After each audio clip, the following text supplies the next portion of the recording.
चलेगा, कोई मसला नहीं है। या फिर आप अलग बनाना चाहते तो भी कोई मसला नहीं है, वो भी चलेगा। ठीक है,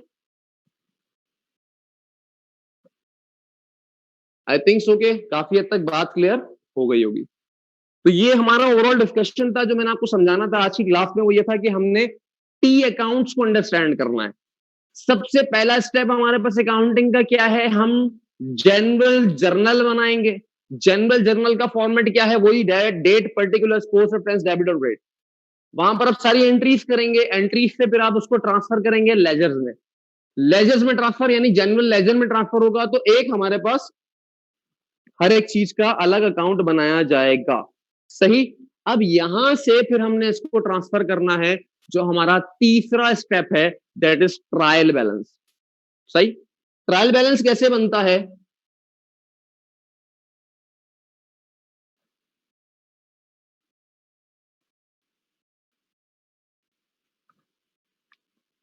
इंशाल्लाह मैं कोशिश करूंगा कि मैं आपको सॉफ्ट कॉपी में इसके सारे फॉर्मेट्स वगैरह दे दूं और कुछ क्वेश्चंस भी दे दूं, तो वो आपको जो भी आपका ग्रुप है, इंशाल्लाह वहां आपको चीजें मिल जाएंगी, मैं प्रोवाइड कर दूंगा। तो यहां पर आपके पास डेबिट है और ये क्रेडिट है। सही। और यहां पर आपने लिखना है title of accounts. Title of accounts यानी अकाउंट्स टाइटल यहां पर लिखे जाएंगे। जैसे यहाँ कैश है, अब देखें एग्जाम्पल के तौर पर समझा रहा हूँ। कैश आपके पास आया, तो आपने यहाँ पर अकाउंट टाइटल लिखा कैश। बैलेंस कितना है, जो मैं भी आपको थोड़ी देर पहले बता रहा था ना, जो आप गलती करते, मेजोरिटी स्टूडेंट यहाँ गलती करते, इसलिए मैंने उसको काफी डिटेल में समझाया। अब देखिए वो क्या करेंगे कि यार यहां से बैलेंस उठाएंगे और उसको लिख देंगे कहां पे, क्रेडिट साइड पे, जबकि जबकि ये बैलेंस क्रेडिट तो है ही नहीं, ये तो बैलेंस डेबिट का है, तो इसलिए हम इसको कहां लिखेंगे भाई, डेबिट साइड पे लिखेंगे। इसलिए यहां पर ये आ जाएगा डेबिट साइड पर कैश 90,000 रुपए। हम्म। दोनों एक्सेप्टेड हैं भाई, दोनों एक्सेप्टेड है, कोई मसला नहीं है। दोनों में से जो तरीका अपनाना है अपना लो, कोई प्रॉब्लम नहीं है।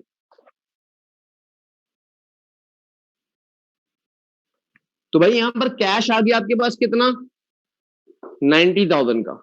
सही। अब 90,000 रुपए आपका एंडिंग बैलेंस था, और वो एंडिंग बैलेंस आपने लिखना है हमेशा। ट्रायल बैलेंस में क्या लिखूंगा, एंडिंग बैलेंस लिखूंगा। अगर मैं हर महीने के एंड पे ट्रायल बैलेंस बना रहा हूं, तो हर महीने का के एंड का यानी एंडिंग बैलेंस लिखूंगा। अगर मैं 6 महीने बाद ट्रायल बैलेंस बना रहा हूं, तो हर 6 महीने के बाद मैं उसका एंडिंग बैलेंस लिखूंगा और वही एंडिंग बैलेंस लिखूंगा। डन। ट्रायल बैलेंस का फॉर्मेट ये होगा, ऊपर हेडिंग्स आ जाएंगी आपके पास, कंपनी का नाम, ठीक है, ट्रायल बैलेंस, और फॉर द पीरियड एंडेड फला फला डेट। ठीक है। वो फॉर्मेट वगैरह क्या है वो मैंने इंशाल्लाह आपको सॉफ्ट कॉपी में प्रोवाइड कर दूंगा। कैश आ गया आपके पास कितना, 90,000। इसी तरह अब यहाँ पे एक अकाउंट नहीं आना, कोई ये ना सोचे कि एक अकाउंट आएगा। मैं असल में एक अकाउंट को लेकर सारी बातें समझाना चाह रहा हूँ।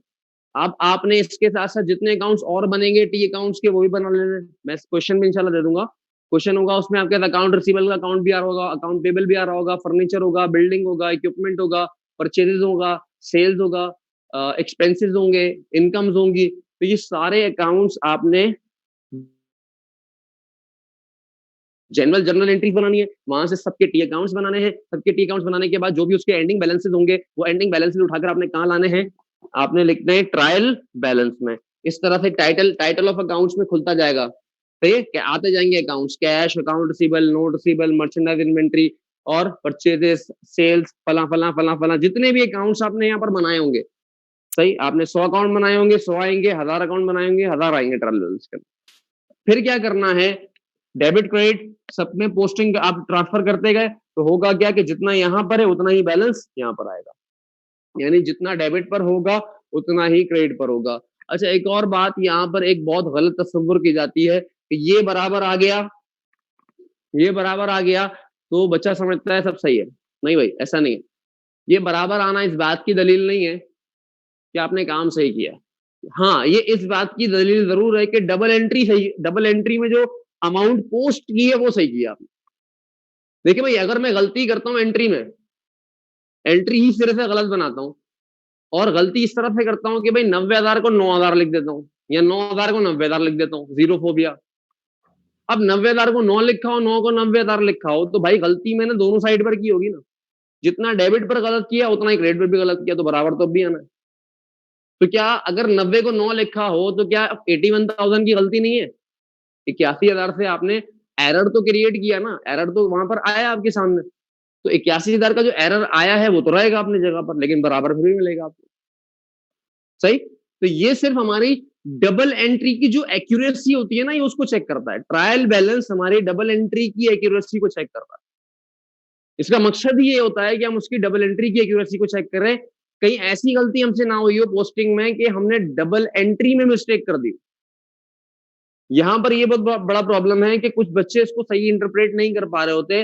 मैंने आपको इसका एग्जैक्ट इंटरप्रिटेशन बताया है। मतलब क्या है इसका? इसका मतलब कतई किसी चीज का सही होना या गलत होने पर बेस नहीं कर रहा।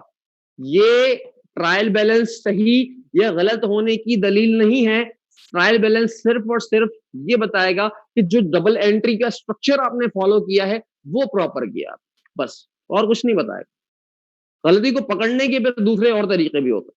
वो कैसे होते हैं इंशाल्लाह जब करेक्शन ऑफ एरर्स की तरफ जाएंगे तो वहां पे समझाऊंगा मैं आपको। तो यहाँ पर हमारे पास ये आपका ट्रायल बैलेंस आ गया। सही? तो ये 3 स्टेप हमारे पूरे हो जाते हैं। मैं आपको क्वेश्चन दूंगा इंशाल्लाह, क्वेश्चन आप करके मुझे दिखाइएगा कि आपने क्या काम किया। जितने लोग हैं सब एक असाइनमेंट की शक्ल में हो जाएगा आपका वो क्वेश्चन। तो इंशाल्लाह मैं आज या कल जैसे होता है पॉसिबल मैं आपको दे दूंगा वो सवाल। सही? टाइम हो गया अपनी क्लास में। कोई सवाल है किसी का, कोई मसला है तो वो मुझसे डिस्कस कर ले। उनका कॉलम बना लो। तो यहाँ पे आपने डेट लिख ली, डेट के सामने उसका ऑपोजिट अकाउंट लिख लिया, और ये आपके पास अमाउंट आ गई। तो ये बेसिकली स्टैंडर्ड फॉर्म कहलाता है।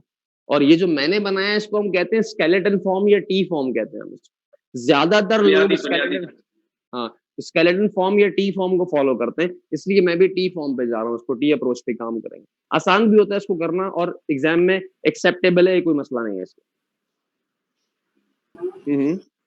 ये जो हम ट्रांजैक्शन कर रहे हैं, आपने कहा कि सब अकाउंट के ना टी अकाउंट अलग अलग बनेंगे। तो जब हम ये जो एंट्री करते हैं कैपिटल वाली, कैपिटल क्रेडिट, कैश क्रेडिट, तो कैपिटल का अकाउंट बनाएंगे अलग से, उस पर भी काम करेंगे, कैश पे भी रिकॉर्ड करें, फिर कैपिटल पे रिकॉर्ड करें, इसी तरह सेल्स पे। सर ये डिफिकल्ट चीज, इतने सारे अकाउंट बना के इसमें आप लिखना, इसमें भी एक ही एंट्री को आप इधर भी लिख रहे हैं और उधर भी रिकॉर्ड कर रहे हैं।